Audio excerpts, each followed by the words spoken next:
Ernesto, thank you for inviting me. Thank you for gathering us.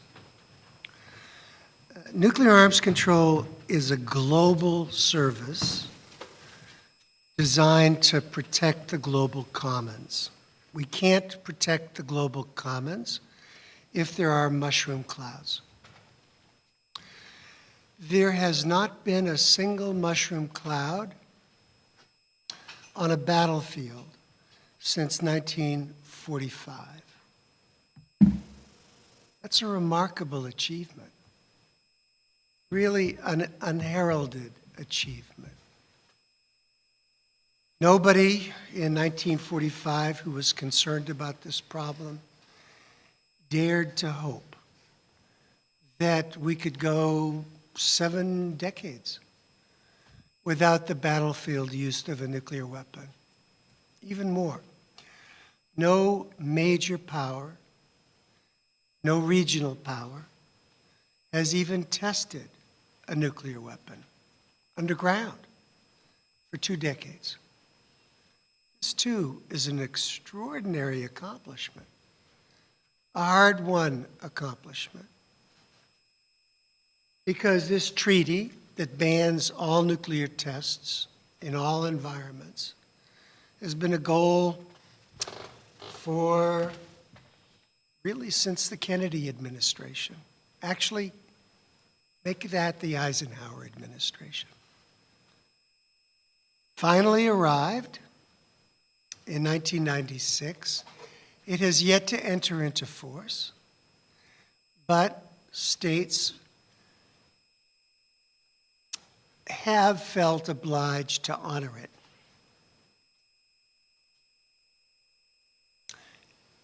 States have either signed this treaty or they have expressed their intention not to continue testing, at least for now. Amazing achievements. How did they happen? Well, some would argue that this record, unheralded record of accomplishment, happened because of deterrence. Deterrence prevented weapons from being used on battlefields. Well, there's something to that argument, but deterrence is all about threat. And the greater the threat, the greater the deterrence, or at least so the practitioners practice. And threats aren't conducive to nuclear arms control. Threats, deterrent threats, haven't reduced a single nuclear weapon, not one. And yet global stockpiles of nuclear weapons, mostly consisting of Washington and Moscow's stocks, have been reduced by over 80%. So deterrence doesn't count for that 85% figure. Something else is involved. So how did we go 7 decades without battlefield use? Some people say, well, what about blind, dumb luck? Maybe that's a reason, a contributing factor. And I don't discount it, but there have been so many instances of close calls,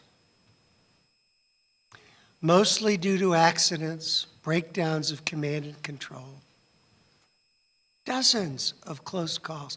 Can we attribute non-use and non-mushroom clouds to plain dumb luck in every single instance? I don't think so. Well, then we can try divine intervention. Maybe that's a contributing factor. I happen to believe it is a contributing factor, but not everybody does, especially the rationalists who pulled together this field of deterrence based on rational actions by rational actors. So what else have we got? What else can explain this extraordinary circumstance that we all benefit from? Well, there is this thing called nuclear arms control. And it has been the product of decades of hard diplomatic labor. And a building block approach, if you like the metaphor of construction, I prefer the metaphor of a safety net, a nuclear safety net, which has been woven assiduously to stop nuclear testing, to reduce nuclear arms, to engage cooperatively to reduce nuclear danger even after the Soviet Union dissolved with 39,000 weapons. The cooperative practices that maintained control over this enormous nuclear stockpile, some of which was outside the confines of the Russian Federation when the Soviet Union dissolved. That was the result of hard work. And the antecedents allowed for success after the Soviet Union dissolved. So this amazing process of weaving a nuclear safety net, the thickest strands of this net were treaties. Treaties. And now these thick strands are being cut. The nuclear safety net that we have relied on, that has been so beneficial and so unheralded, is being dismantled.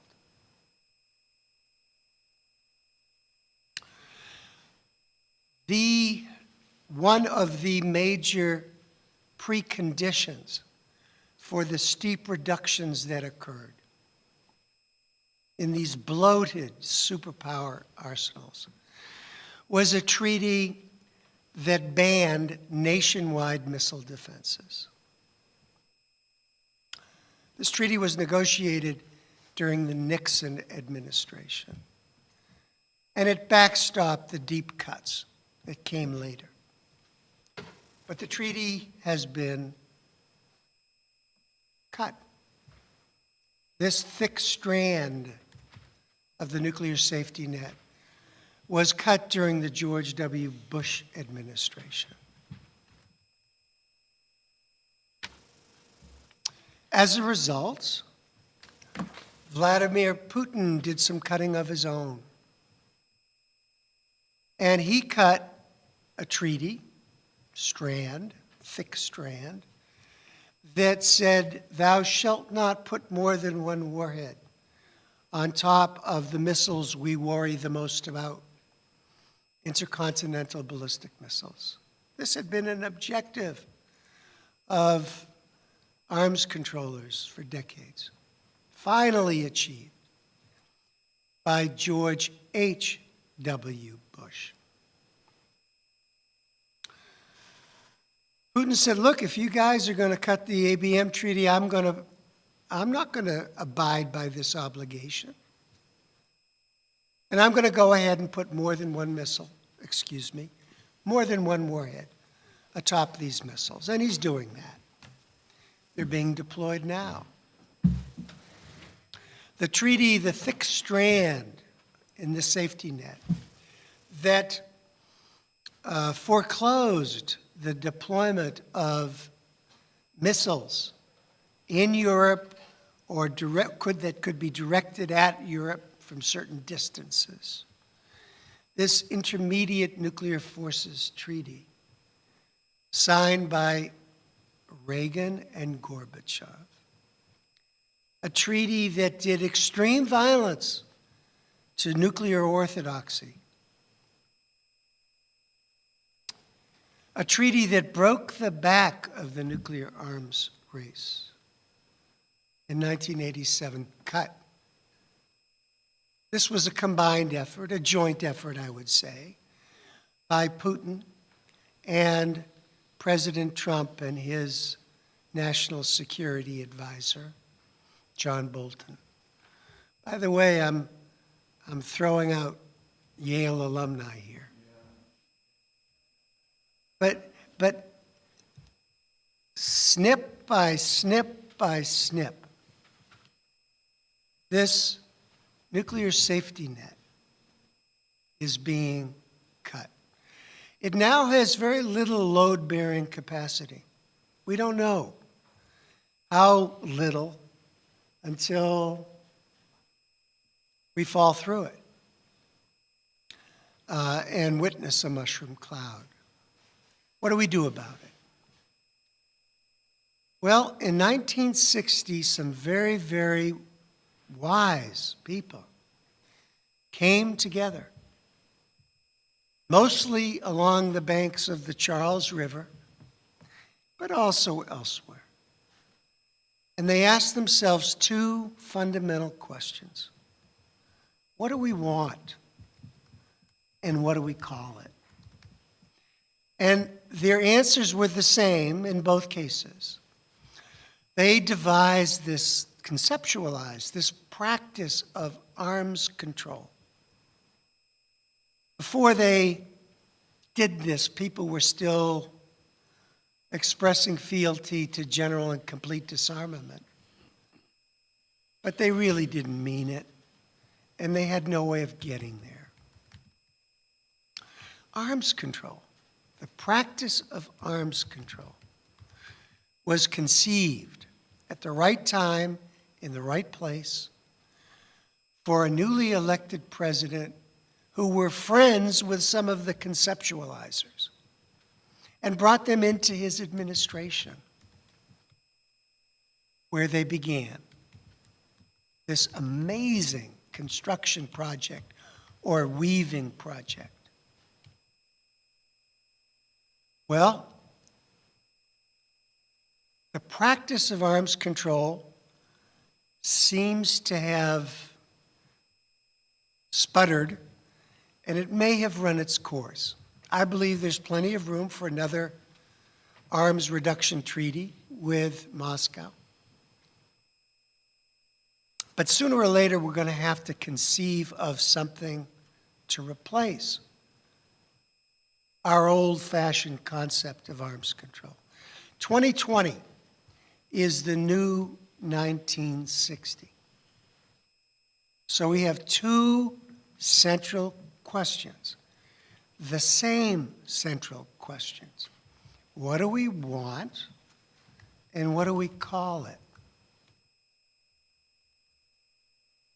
So I will end with where I started. Arms control is a global service designed to protect the global commons. Whatever we call it in the future, to protect the global commons, we have to prevent mushroom clouds. No use. No use. No battlefield use. No threats to use. No nuclear tests as a demonstration of power and evil intention to use. I think that's the heart of it. But we need to think about this some more. And we need a lot of help in thinking this through. Thank you.